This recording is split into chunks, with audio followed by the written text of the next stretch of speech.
सभी को मेरा प्यार भरा नमस्कार।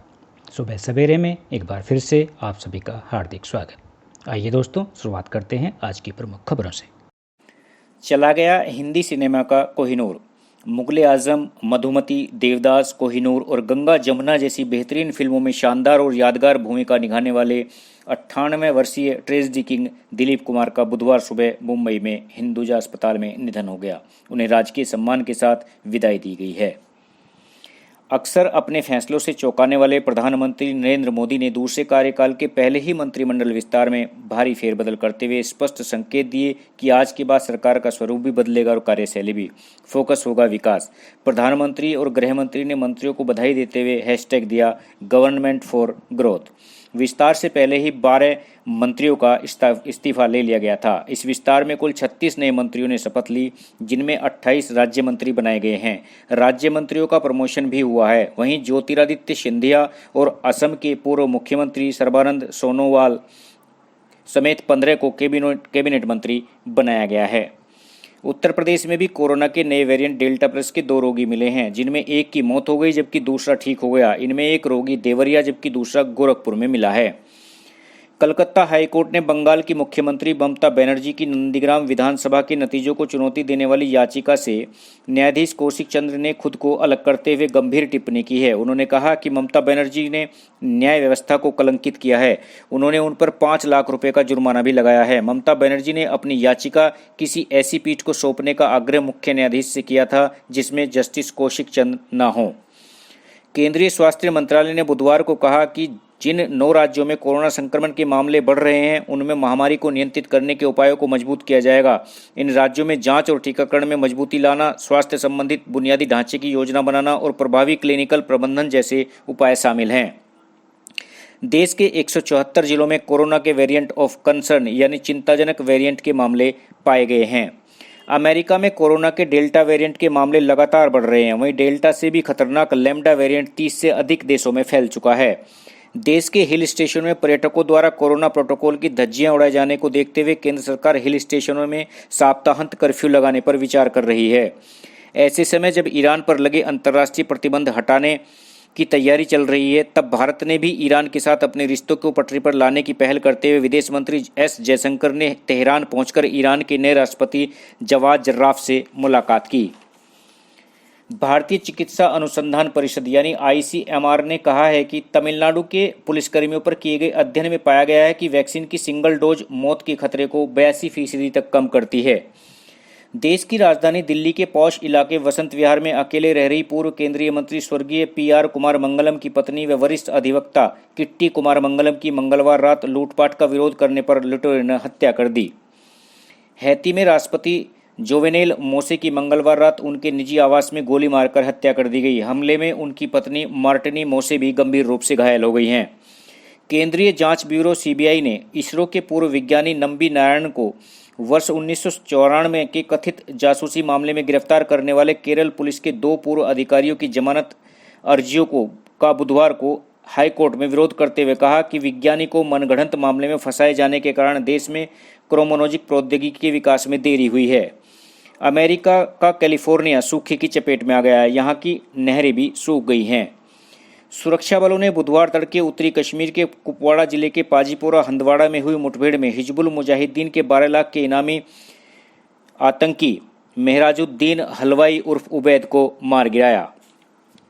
SBI और उसके खाताधारकों के लिए चीन के हैकरों ने मुश्किल खड़ी करने की कोशिश की है। हैकरों ने खाताधारकों को एक खास वेबसाइट पर जाकर KYC अपडेट करने के लिए मैसेज भेजा और बदले में 50 लाख रुपए के तक के उपहार का भी झांसा दिया।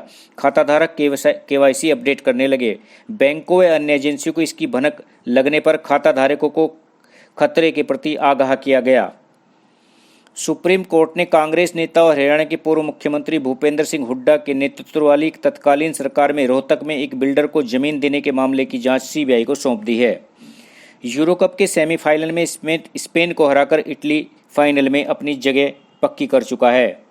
सरकार ने कॉरपोरेट मामले के मंत्रालय की तर्ज पर सहकारिता मंत्रालय का गठन किया है। सहकारिता को क्षेत्रीय विकास का वाहक बनाएगा नवगठित मंत्रालय।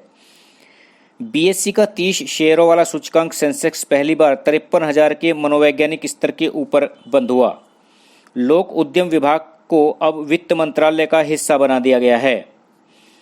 भारतीय रिजर्व बैंक ने 14 बैंकों पर कुल 14.50 करोड़ रुपए का जुर्माना लगाया है। इन बैंकों पर विभिन्न नियामकीय उल्लंघनों का आरोप है। उत्तर प्रदेश में ब्लॉक प्रमुख की 825 सीटों के लिए आज नामांकन होगा। उत्तर प्रदेश में एक दिन में 10,92,000 टीके लगाकर नया रिकॉर्ड बनाया गया है। इससे पहले 24 जून को 9,03,000 टीके लगाए गए थे। लव जिहाद के आरोपित और पूर्व आईपीएस की बेटी को जाल में फंसाकर उत्पीड़न करने वाले आरिफ हाशमी पर SC/ST एक्ट की धाराएं भी बढ़ा दी गई हैं। खुर्जा से सहारनपुर तक बन रहे 222 किलोमीटर लंबे डेडिकेटेड फ्रेट कॉरिडोर का 70% कार्य पूरा हो चुका है। अगले 1 वर्ष में बनकर तैयार हो जाएगा फ्रेट कॉरिडोर।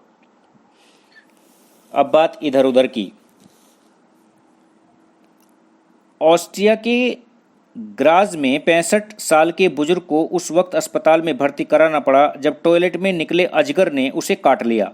पुलिस जांच में सामने आया कि बुजुर्ग के पड़ोस में रहने वाले 24 वर्षीय युवक ने 11 सांप पाल रखे हैं। हालांकि इनमें से कोई भी जहरीला नहीं है। युवक का पालतू अजगर ही नाली के रास्ते बुजुर्ग के बाथरूम में घुस गया था। अब बात आज ही के दिन की। वर्ष 1947 में आज ही के दिन पुर्तगाली नाविक वास्को डी गामा भारत की यात्रा के लिए रवाना हुआ था। उसके साथ 4 जहाज़ों में 170 नाविकों का दल आया था, लेकिन लौटने के दौरान मात्र 55 लोग ही जहाज़ों संग लिस्बन पहुंच सके। भारत में हरी मिर्च को पुर्तगाली ही लेकर आए थे।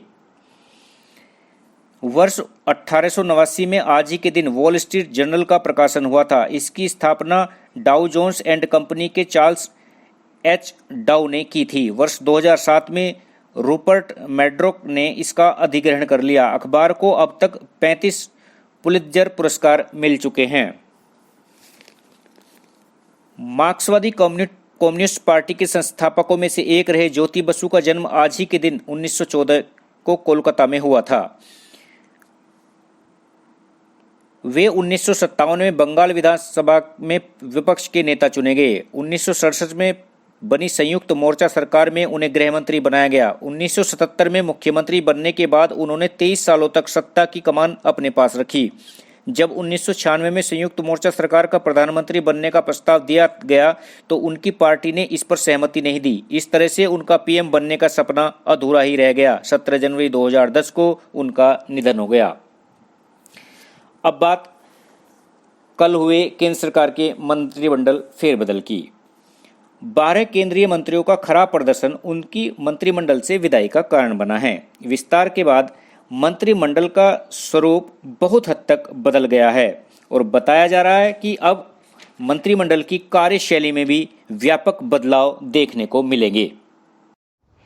और अंत में बात जन्मदिन की। उन सभी दोस्तों एवं उनके प्रियजनों को जिनका आज जन्मदिन है, जन्मदिन की अनेकों मंगल कामनाएं। आज के लिए इतना ही। इसी के साथ ही विदा चाहूँगा। कल फिर मिलेंगे नई खबरों और रोचक जानकारियों के साथ सुबह सवेरे में। नमस्कार। आपका दिन शुभ हो।